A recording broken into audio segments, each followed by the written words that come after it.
Bismillahirrahmanirrahim. Assalamualaikum warahmatullahi wabarakatuh. Alhamdulillahi rabbil alamin.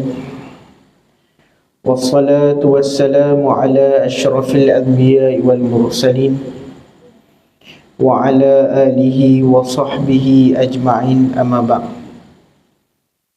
Yang dihormati jawatan kuasa masjid, ayah-ayah, ibu-ibu, muslimin, muslimat yang dimuliakan Allah dengan Islam. InsyaAllah pada malam tu kita sambung mentadabbur surah Al-Fatihah ayat yang ke-6. Pada bulan yang lalu kita telah tadabbur ayat yang ke-5. Iyyaka na'budu wa iyyaka nasta'in. Hanya padamu kami sembah dan hanya padamu kami mohon pertolongan. Kita melihat bagaimana Allah Ta'ala telah mematikan insan-insan penting yang menjadi tulang belakang Nabi dalam menyebarkan Islam. Allah matikan pada tahun yang sama, iaitu Abu Talib dan isteri baginda Nabi Muhammad SAW, iaitu Sayyidatina Khadijah. Sehingga tahun tersebut digelar sebagai Amul Haznu, tahun kesedihan, kerana Allah Ta'ala telah mematikan dua insan yang banyak berjasa kepada Nabi dan Nabi sangat mencintai mereka. Kerana apa? Allah Ta'ala ingin mendidik Nabi Muhammad supaya bergantung penuh kepada Allah, tidak kepada makhluk. Pada malam ini kita sambung pada ayat yang ke-6. Ihdinas siratal mustaqim. Tunjukilah kami jalan yang lurus. Maknanya bimbinglah kami kepada kebenaran. Al-Mustaqim dalam ayat ini merujuk kepada Islam atau Al-Quran. Hanya Islam agama yang benar, manakala agama dan kepercayaan selainnya adalah sesat. Ini yang akidah yang mesti kita pegang. Firman Allah Ta'ala di dalam surah Ali Imran ayat ke-19, A'udzubillahi minasyaitanirrajim. Inna dina indallahil Islam. Sesungguhnya agama, yakni yang benar dan diridai di sisi Allah, ialah Islam sahaja.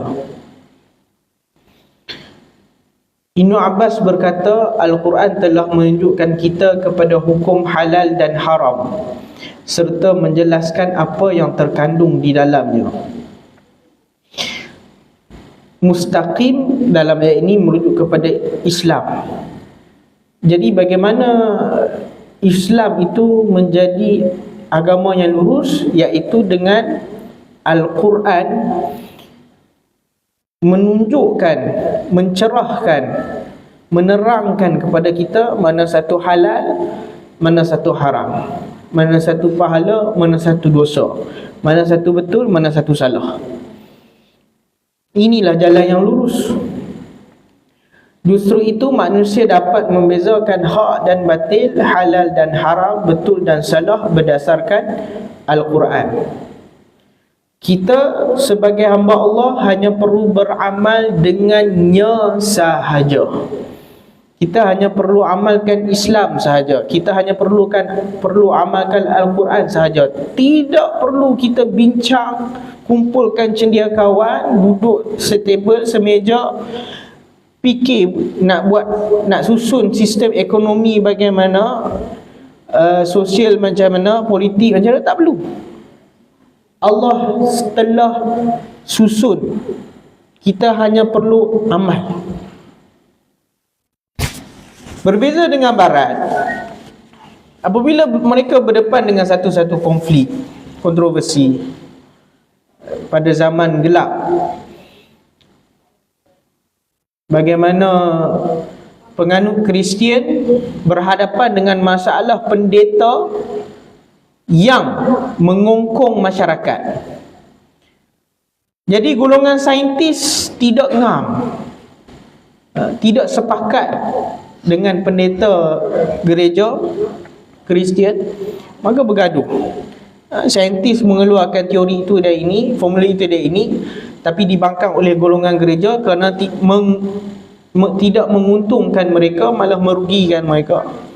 Akhirnya wujud mazhab Protestan dalam Kristian, yang mana mazhab ini mereka mengatakan bahawa agama adalah agama, dunia adalah dunia. Agama hanya di gereja, luar gereja hal dunia. Agama pendeta tak boleh masuk campur. Jadi cendekiawan ini pun duduk semeja, buatlah satu, contohnya ekonomi kapitalis. Wujudlah sistem riba, yang mana yang kaya terus kaya, yang miskin terus miskin. Wujudlah sistem monopoli. Siapa yang nak jual beras, kalau dia tak ada lesen, dia tak boleh jual. Lesen tu pula hanya diberi pada kroni saja.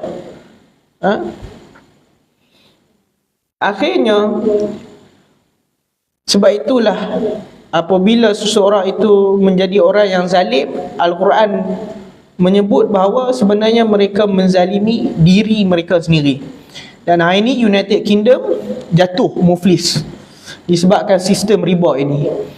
Orang kaya, duit juta-juta, bilion-bilion,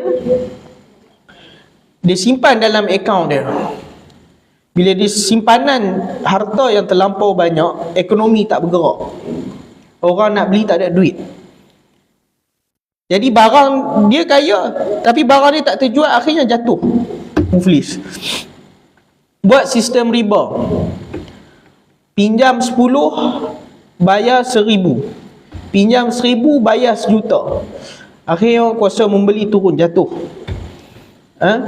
Orang tak ada duit untuk membeli, ekonomi beku, jatuh. Islam hadir sebagai penyelesaian. Tidak perlu dipertikai, tidak perlu dipersoal, sistemnya terbukti. Telah terbukti berkesan. Kita boleh tengok zaman Nabi lagi, dalam Al-Quran disebut sebagai Al-Fai. Bila Islam menang atau ghanimah yang melimpah ruah, sebahagian pada Nabi, sebahagian pada fakir miskin, sebahagian kepada Ibn Sabil. Dia ada portion-portion bahagian yang mesti dibahagi-bahagikan. Hatta harta Nabi pun Nabi bagi pada orang miskin, sehinggalah pada zaman Sayyidina Umar Al-Khattab radhiyallahu an, jatuh Rom dan Parsi, menyebabkan harta ghanimah terlampau banyak. Sehingga kan bila Sayyidina Umar tanya pada Abu Hurairah berapa harta masuk dalam Baitul Mal, dia kata 100,000, 100,000, 100,000, 100,000. Sayyidina Umar kata, kamu pergi balik, pening. Esok datang balik, tanya ada berapa, ada 100,000, 100,000, tak berhenti. Harta tu melimpah ruah.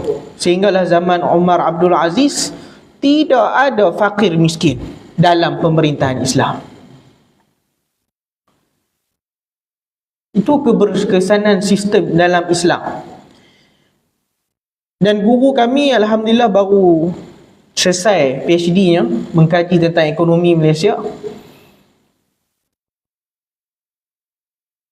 Pada kajiannya, rakyat Malaysia ni gaji 7,000 ke bawah tu dikira fakir. Dan kami bersetuju. Jadi kita lihat sekarang, isteri dengan suami zaman sekarang, kedua-duanya mesti bekerja. Menjadi budaya di Malaysia. Jadi kalau campur gaji isteri dengan suami tu, kita kata purata kita 10K lah, hampir 10,000 sebulan, barulah dapat sara keluarga. Jadi siapa yang gaji 1,700, macam mana tuan? Sebulan tak sampai 4-5 ribu, nak sara anak lagi, kereta rumah lagi. Sebab tu kita berada di bawah tahap miskin. Sebab tu datang pemimpin-pemimpin yang menjanjikan bulan dan bintang. Dihapusnya GST, diperkenalkan SST. Keluar mulut harimau, masuk mulut buaya. Jadi inilah yang dilakukan oleh Barat. Kerosakan di bahagian sini, dikoyoknya kain di sini, ditampalnya di sini, terbukanya di sini. Koyok di sini, berlubang di sini, dikoyok di sini, ditampal di sini. Maksudnya apa? Keluar mulut harimau, masuk mulut buaya. Solusi yang diberikan tu tidak menyelesaikan keadaan, hanya menutup lubang dan buka lubang yang baru. Umpama orang berhutang, hutang motor, buat personal loan, tutup hutang motor, buka pula hutang personal. Nak tutup hutang personal, pinjam dengan Alung, tutup hutang dengan Alung. Sampai ke sudah tak selesai tuan.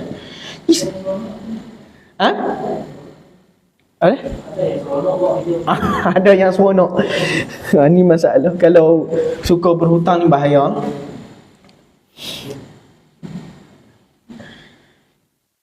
Jadi inilah yang berlaku di Barat setelah sekian lama. Mereka bila berhadapan dengan satu-satu masalah, mereka menggunakan logik akal semata-mata. Guna logik akal saja. Sampai ke sudah tak selesai-selesai masalah. Makin hari makin rosak. Nanti kita akan lihat dalam awal surah Al-Baqarah bagaimana golongan munafik ini, mereka mengatakan bahawa innama nahnu muslihun, kamilah golongan orang yang reformis, kami yang memperbaiki dunia, walakin la yash'urun, akan tapi mereka tak sedar mereka ni sebenarnya adalah golongan perosak. Jadi kita kena yakin Islam ni adalah agama yang benar. Sistem Islam tu confirm dapat selesaikan masalah manusia. Kembalilah kepada Islam. Yang nak pakai sistem kapitalis, sosialis, sekarang ni musim PRN kat Johor, ada pula dia letak parti sosialis. Pakai sorban lah, jubah putih, canggut panjang. Nak jadi macam negara Arab sosialis. Belajar tinggi-tinggi, kerja macam mana pun gaji sama saja. Itu sosialis. Macam mana Karl Marx, sistem di China, Korea Utara, menyamaratakan semua. Ini tak adil. Keadilan tu bukan sama rata. Dia equity, bukan equality. Orang yang besar makannya banyak, orang yang kecil makannya sikit. Kalau kita bagi sama aja portion, ini sikit, tak adil untuk orang yang besar. Tapi sosialis kata sama rata. Itu sosialis. Sebab apa wujud sosialis? Sebab kesan daripada sistem kapitalis. Mari Barat, dia tindas. Yang kaya-kaya, yang miskin-miskin. Jadi tak puas hati, buat ideologi pemikiran sosialis. Kita bagi sama rata. Tak betul. Ni semua datang daripada logik akal. Maka kembali kepada Islam. Islam kata adil ni meletakkan sesuatu pada tempat dia. Jadi orang besar dapat makan lebih, orang kecil makan sikit. Rakyat yang usaha lebih, maka dia dapat lebih, bagi dia. Yang pemalas, jangan bagi, dia tak dapat.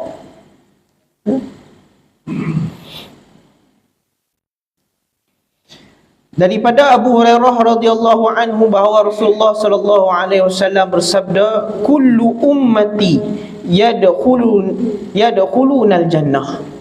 Nabi sebut setiap umat aku akan masuk syurga illa kecuali man aba, yang tak nak masuk. Qalu ya Rasulullah, wahai Rasul, para sahabat bertanya, wahai Rasulullah, wa man ya'ba, siapa yang enggan?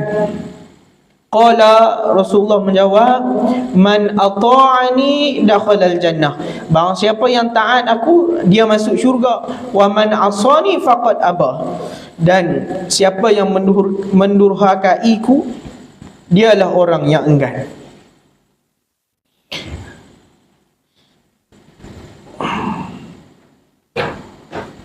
Jadi dalam hadis ni tuan-tuan, Rasulullah dah sebut dah, setiap umat Nabi akan masuk syurga, kecuali yang tak nak. Maka sahabat tanya, siapa yang tak nak ni? Maka Nabi jawab, yang taat Rasulullah masuk syurga, yang derhaka masuk neraka. Yang derhaka Nabi ni dialah yang aba, yang enggan. Sebab tu Islam ni, rahmat Allah ni, kita belajar dalam Ar-Rahman Ar-Rahim ni, ditelampau luah. Sampaikan orang kafir pun Allah Ta'ala bagi minum, Allah Ta'ala bagi dia makan. Sebab itu bila naik kereta dengan Cikgu Fedrik, kami selalu tanya tentang kisah macam mana turning point lah. Turning point Cikgu Fedrik boleh convert. Kita doakan ayah Cikgu Fedrik diberi hidayah, insya-Allah sebelum pergi. Dan Cikgu Fedrik pun menjaga ayah ya. Kita kongsi, minta izin Cikgu Fedrik kongsi untuk inspirasi kita bersama. Waktu sekolah menengah tu, Form 5 tu, kita waktu tu dah balik. Balik ni maksud dia dah matang. Bukan matang, dia dah sampai umur yang boleh beza benda asas antara salah dan betul. Jadi antara benda asas, manusia yang ada akal, dia pasti akan terfikir. Dalam Quran pun Allah ada sebut tentang bagaimana orang yang naik kapal, kemudian di tengah laut tu datang dengan ombak, dengan hujan guruh kilatnya. Sifat semula jadi manusia adalah bertuhan. Sifat semula jadi manusia adalah hidup bertuhan. Jadi manusia yang menggunakan akal, yang ada akal, pasti dia akan fikir, dia akan cari siapakah Tuhan. Nabi Ibrahim alaihissalam cari Tuhan. Tengok matahari, Tuhan. Tapi bila malam tak ada matahari, takkan Tuhan ni sekejap ada sekejap tak ada? Oh bukan, matahari bukan Tuhan. Bulan Tuhan. Tapi bila petang tak ada bulan, okey bulan bukan Tuhan. Nabi Ibrahim cari Tuhan. Dan begitulah sikap manusia, dia pasti akan cari Tuhan. Dan Cikgu Fitri rasa perasaan itu, rasa perasaan kosong, rasa macam tak kena. Something wrong somewhere dengan ajaran Kristian ini. Maka dicari bila di IPG. Nampak bila orang yang mencari, wa man jahada fa inna ma yujahidu li nafsihi. Barang siapa yang berjihad, semua dia berjihad untuk diri dia sendiri. Dalam ayat lain Allah kata bila orang yang mencari hidayah, maka Allah akan pimpin dia. Allah akan bimbing dia. Jadi Allah bimbing Cikgu Fitri. Lecturer libatkan sekali Cikgu Fitri dengan program-program keislaman di IPG. Jadi masa tu bila dengar azan, bila tengok orang solat, dia akan hantar perasaan itu. Perasaan, inilah dia kebenaran. Inilah yang aku cari. Inilah Tuhan yang selama ini aku cari. Sebab itulah kalau orang cakap ini tak adil, dia lahir kafir, kamu lahir Islam, ini tak adil. Jawapannya tidak. Tak begitu. Berapa ramai yang lahir Islam, matinya kafir. Penulis wahyu, penulis Al-Quran, murtad zaman Nabi. Murtad. Anak Nabi Nuh alaihissalam, 2 orang kafir, 2 orang Islam. Jadi kita tak boleh kata Ahmad lahir Islam, Acong lahir kafir ni tak adil. Kenyataan ni tak valid untuk kita sebut. Kerana Allah Ta'ala memberikan akal untuk kita berfikir. Dan rahmat Allah ni terlampau luas sehingga kan Nabi kata semua umat aku masuk syurga. Cuma atas diri kita nak pilih hidayah, nak kejar hidayah ataupun mempertuhankan nafsu. Itulah jawapan dia. Dan pada banyak ketika hidayah itu datang, tapi diri kita yang menutup. Diri kita yang menutup. Sebab itulah golongan munafik yang kita akan bahas nanti adalah satu golongan yang sesat dalam cahaya. Apa maksud dia? Sesat dalam cahaya. Maksudnya hidayah Allah ni Allah bagi berkali-kali, tetapi mereka tutup, tak mau terima. Jadi dalam hidup kita ni, kita pesan pada diri kita, keluarga kita, jangan sombong. Kita banyak buat dosa, kita banyak buat maksiat. Allah tegur kita berkali-kali. Allah bagi kita sakit, Allah bagi ujian kat kita, itu ini, tu Allah tegur tu. Hidayah tu, ambil hidayah tu, taubat, kembali kepada Allah. Jangan sampai satu tahap Allah berpaling daripada kita. Masa ni buatlah apa yang kamu nak buat, habis. Kena istidraj. Istidraj ni maksud dia dapat nikmat yang menyesatkan dia. Macam mana Fir'aun, dia sihat, tak sakit-sakit, Allah bagi dia harta, bagi kaya, bagi dia kuasa, benda tu melalai, menghanyutkan dia terus, sehinggalah dia mati dalam keadaan yang hina, lemas dalam laut. Jangan sampai tahap macam tu.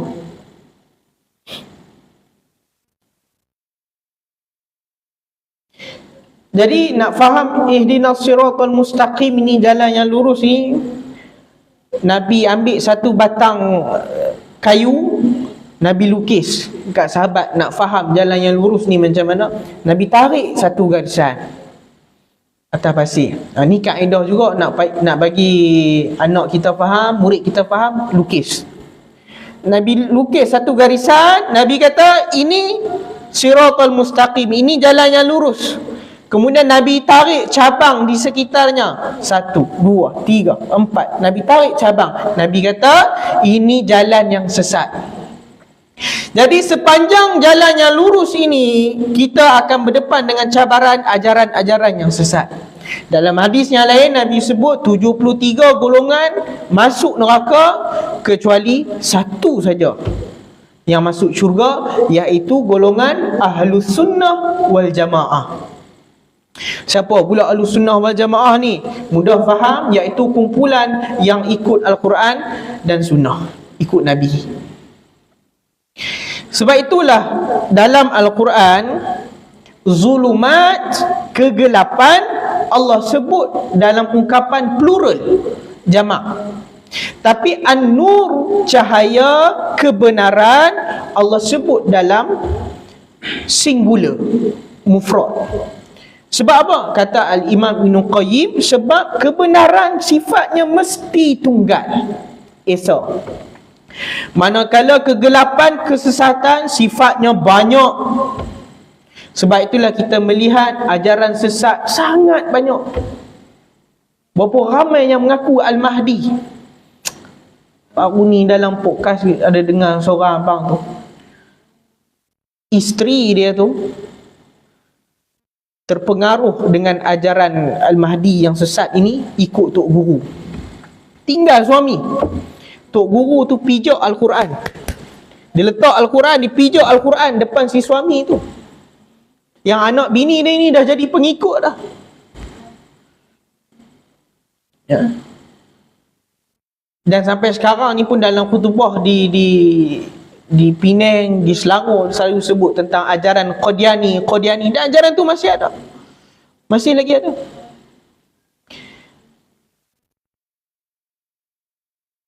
Benda ni bukan benda yang baru. Daripada zaman Nabi lagi.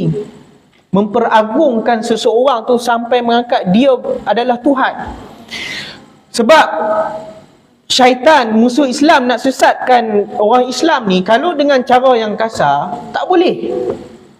Tak dapat, tak berkesan. Bila ajak berperang, confirm kalah. Sebab orang Islam bila berperang, dia nak mati, dia nak syahid. Maka disesatkan orang Islam ni dengan cara yang halus. Antaranya adalah dengan mengagungkan seorang tokoh Islam. Abdullah bin Ubay, orang hebat. Musailamatul Kazzab, orang hebat, diagungkan sehingga menjadi nabi palsu. Tulaihah, nabi palsu. Zaman Ali lagi cukup dahsyat tuan-tuan. Zaman Osman, mereka dah angkat Ali dah. Mengagung-agungkan Sayyidina Ali. Siapa dia kepala dia? Abdullah bin Sabah. Angkat, agungkan Sayyidina Ali. Sepatutnya Ali yang jadi khalifah, bukannya Osman. Osman ni lemah, lantik pun orang yang salah pergi lantik Muhammad bin pergi lantik Abdullah bin Sarah, ganti Amrul al-As ni, lantikan yang salah. Patutnya Ali jadi khalifah. Sampaikan Sayyidina Ali arahkan supaya pergi bakar Abdullah bin Sabah ni. Sebab dia punya gerakan ni cukup bahaya. Dan akhirnya gerakan Abdullah bin Sabah ni berjaya mengucar-ngacirkan kerajaan Islam. Sehingga sekarang pembunuh Sayyidina Osman, kita pun tak tahu siapa. Tidak dapat dikesan sehingga sekarang. Jadi inilah cara yang halus dengan mengagungkan seorang tokoh Islam, angkat dia sehingga taraf dia menjadi seorang rasul ataupun Tuhan. Akhirnya menjadi pengikut ni bukannya pengikut yang bodoh ke apa. Kadang yang ikut ni doktor, engineer, cikgu, orang-orang hebat juga. Cuma yang terpengaruh dengan ajaran ini. Na'udzubillah min zalik.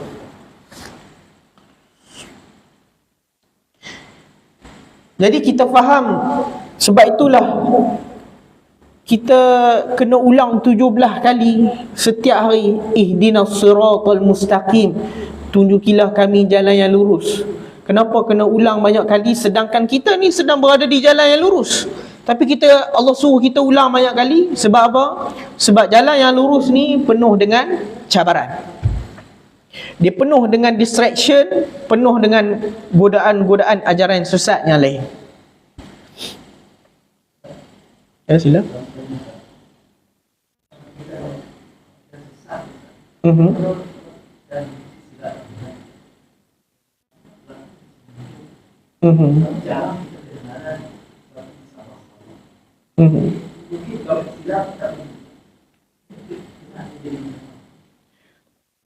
Kami setuju juga.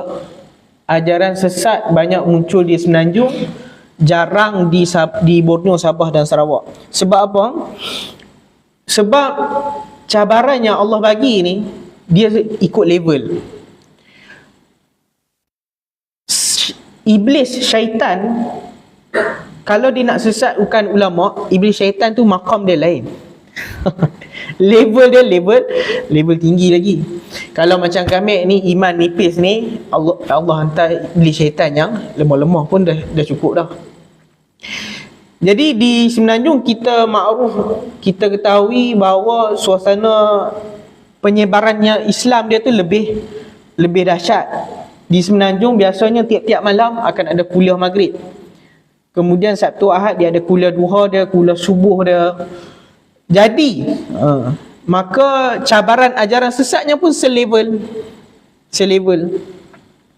Sesuailah dengan kadar kekuatan di sana. Dan selalu kami ulang-ulang adalah sirah Nabi Nuh alaihi salam. Selalu kami ulang. Tidak cukup kita ni jadi orang yang baik. Sebab apa? Sejarah kesesatan macam mana boleh wujud patung Buddha tu adalah bermula daripada kesilapan orang yang baik tapi naif. Naif ni apa dia? Dia baik tapi dia kurang cerdik. Dia kurang cerdik.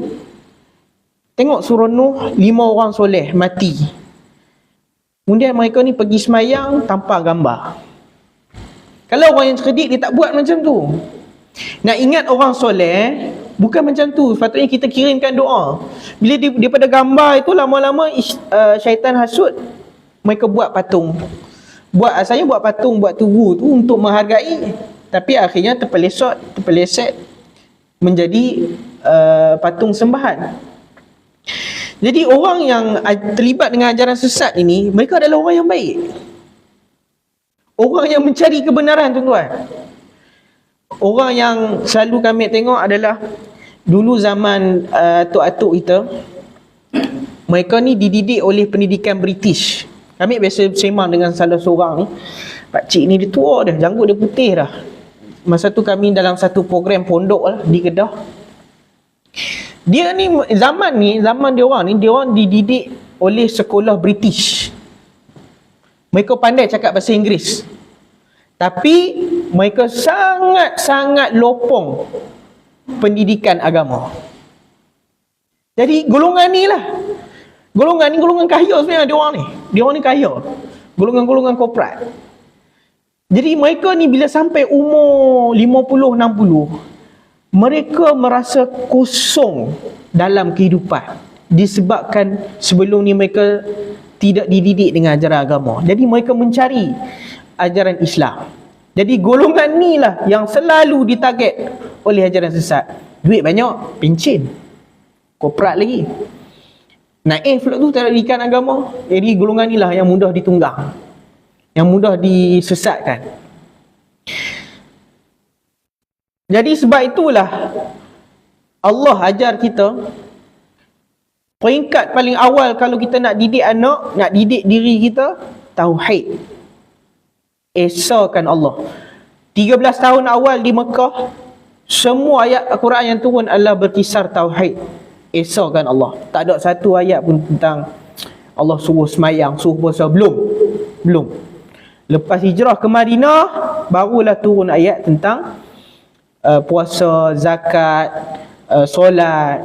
Sebab apa? Akidah dah strong. Jadi menjawab persoalan tadi tu, sebab itulah dia. Tahap Islam begitu, tahap itulah cabaran dia. Kalau bawa ajaran sesat tu di Borneo, dia tak jalan. Dia tak jalan, tuan. Tak sesuai. Di Borneo cara dia lain pula. Kalau di Semenanjung, kalau tengok bergaduh sama-sama ustaz disebabkan khilafiyah. Sesuailah dengan perbincangan akademik di sana. Kalau di Borneo, macam mana cabaran dia? Kami pun belum nampak cabaran lagi. Yang kami nampak adalah ruang dan peluang di Borneo. Masih belum disekat. Betul tak? Kita kelompok dia, penempatan lah, demografi penduduk lah. Oh, setuju juga lah. Maksudnya Islam nak reach, nak sampai ke pedalaman lah. Cabaran dia begitulah di sudut demografi. Masih atas soalan. Jadi begitulah kita nak faham ayat yang ke-6 tentang siratal mustaqim, jalan yang lurus. Jadi doa selalu ke Allah. Hidup dengan iman, mati dalam iman. Sebab apa tuan-tuan? Permulaan tak penting tuan. Berapa ramai sahabat yang bermula dengan kafir, dengan sembah berhala, dengan buat amalan mabuk-mabuk. Sayyidina Umar dulu mabuk. Tapi yang penting al-khawatim, penamat dia. Yang penting penamat.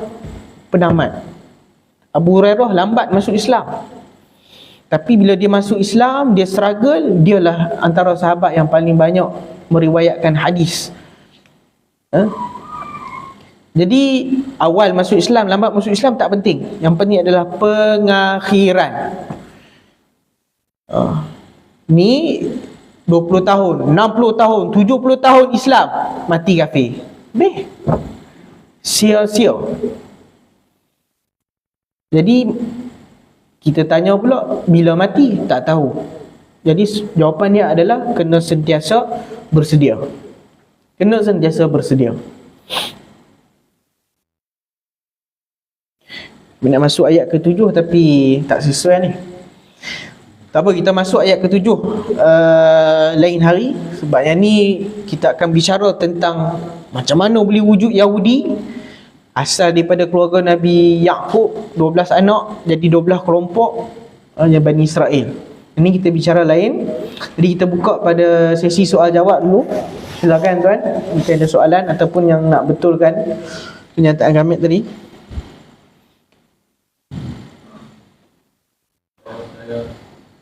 Silakan.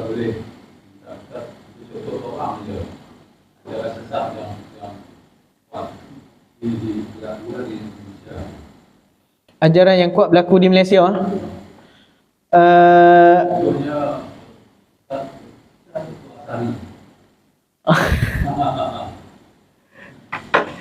Dulu apa kita ada seorang Allah Selamat yang penyebar di palsu tu. Yang paling kami risaukan adalah Al-Mahdi yang palsu. Yang ni yang paling ketara, sehingga kan dibuat movie pasal Walid tu. Itulah dia. Sebab memang benda tu jadi. Jadi kita faham sikit tuan, Al-Mahdi ni siapa? Memang disebut dalam hadis akan muncul Al-Mahdi. Al-Mahdi ni maksud dia adalah yang diberi hidayah. Jadi dia menggantikan bukan menggantikan dia akan berperanan seperti mana Rasulullah yang menjadi ketua kepada umat Islam. Jadi Al-Mahdi ni dia jadi ketua kepada umat Islam di akhir zaman. Al-Mahdi adalah gelaran. Nama sebenar dia Abdullah. Muhammad bin Abdullah. Nama dia sebiji macam nama Nabi Muhammad. Kemudian disebut lagi dalam hadis akan ada 313. Dia akan muncul di Mekah. Permulaan kemunculan dia adalah di Mekah. Sebab tu wujud Rasul Melayu. Ini semua ajaran sesat ni. Jadi Al-Mahdi ni muncul di Mekah. Kemudian akan ada 313 yang pergi berbai'ah dengan dia. Kemudian berbai'ah tu sanggup merentas padang salji. Ini sebut dalam dalil. Kemudian turun Nabi Isa, Al-Mahdi dengan Nabi Isa berganding untuk berlawan dengan Dajjal, untuk membunuh Dajjal. Itu secara ringkas lah. Jadi dia ada golongan ni sebenarnya. Mereka sedang buat kampung Islam, kampung Melayu Islam. Kemudian antara yang terlibat juga golongan preppers. Mereka ni baguslah dia orang buat. Maksudnya dia orang simpan makanan. Kalau Dajjal turun nanti makanan tak ada, dia ada simpanan dia. Dia prep beras, prep tepung supaya tahan lama. Jadi ini kita ambil bagus. Yang tak bagusnya adalah melampau dalam mengagungkan tokoh tadi, sehingga isteri itu diberi pada guru tadi itu. Itu yang sesatnya. Itulah salah satu ajaran sesat yang boleh kami bagi, iaitu Al-Mahdi ataupun Nabi yang palsu, Al-Mahdi yang palsu. Jangan terpengaruh lah. Jadi tips yang kami boleh kongsikan, tak nak terpengaruh, adalah dengan berguru dengan guru yang pelbagai aliran. Dalam Islam ni ada banyak aliran. Aliran Salaf, aliran Khalaf, Syafi'i, Hanafi. Jadi kita berguru dengan semua aliran. Jadi kita takkan taksub pada mana-mana aliran, pada mana-mana guru. Kita akan nampak kekurangan aliran ini apa, kelebihan dia apa. Kekurangan aliran ini apa, kelebihan dia apa. Contohnya Imam Ahmad bin Hanbal, dia kritik dengan seorang imam. Dia tak setuju dengan pembawakan akidah falsafah yang dibawa oleh orang imam ni. Imam Ahmad kritik, tak setuju. Sampailah satu hari Imam Ahmad duduk dalam majlis ilmu tu. Bila Imam Ahmad dengar sampai habis, Imam Ahmad memuji dia. Tergamam dengan huraian yang dihuraikan olehnya. Sifat 20, sifat-sifat Allah yang falsafah itu. Jadi tips nak selamat begitulah. Kita berguru dengan guru yang pelbagai aliran. Contohnya Kalau kita tengok dalam guru di Malaysia ni, kalau Dr. Mazhar, Dr. Rora, mereka ni lebih kepada kita kata salaf. Kalau Ustaz Engku, Ustaz Aiman Akiti, mereka ni lebih kepada tadi salaf, ni lebih kepada khalaf. Sebab dukung. Jadi perbezaan aliran tu cantik kalau kita belajar semua sekali. Wallahu a'lam. Ini yang lain ada?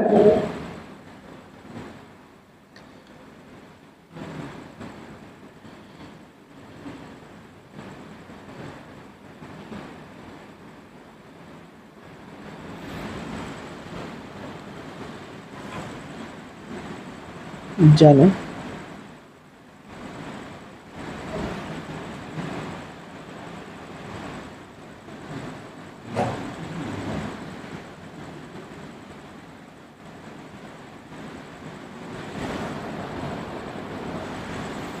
Ada soalan tuan?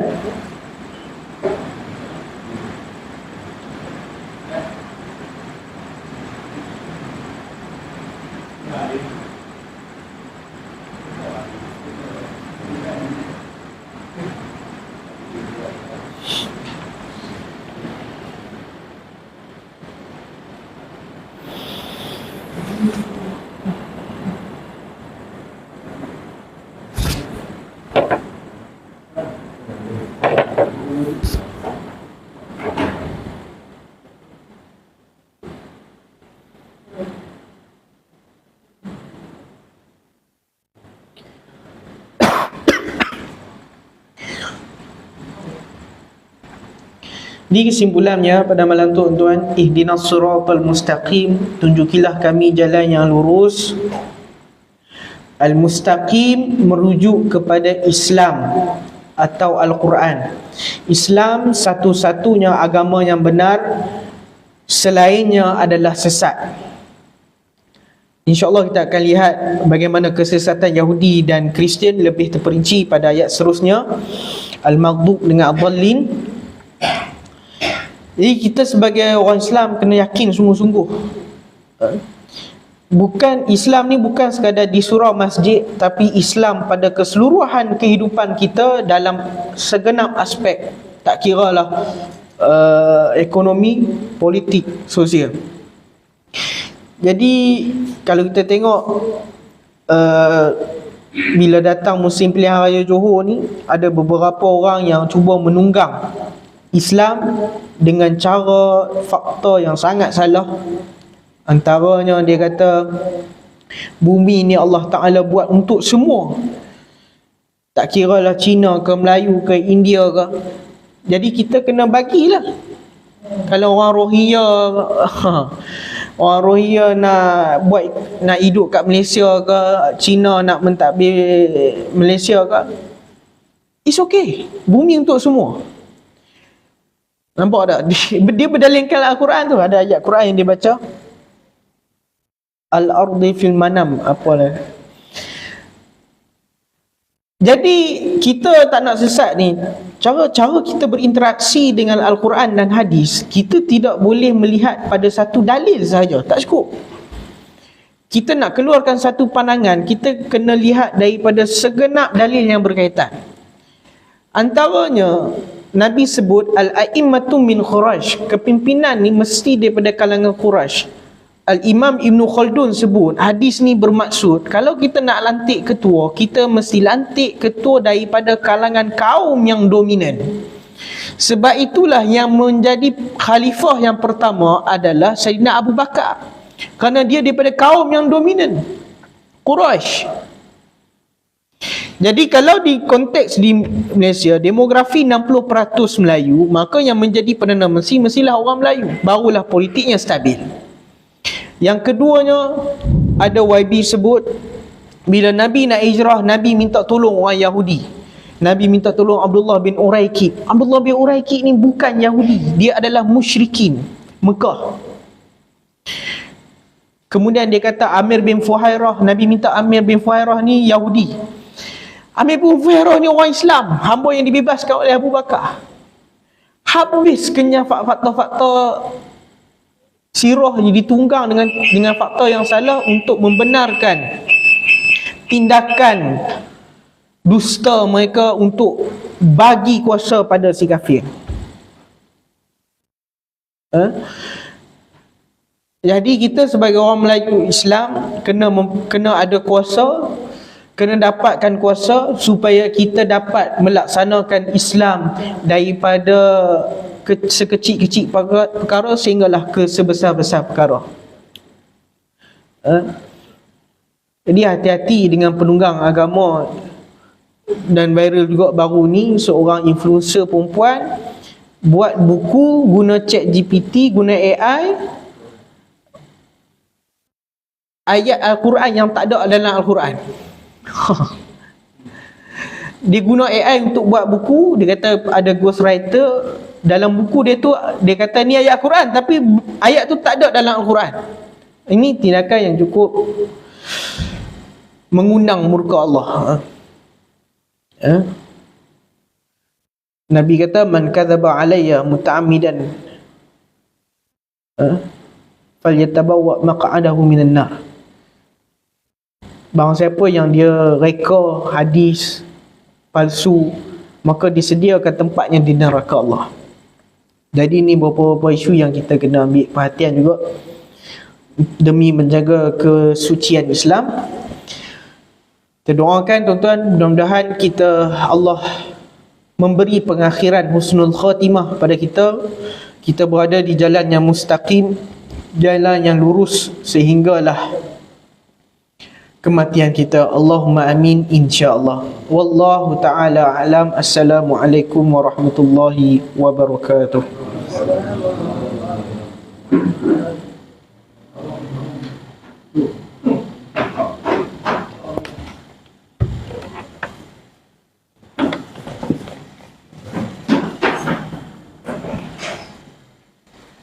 Tak tahu.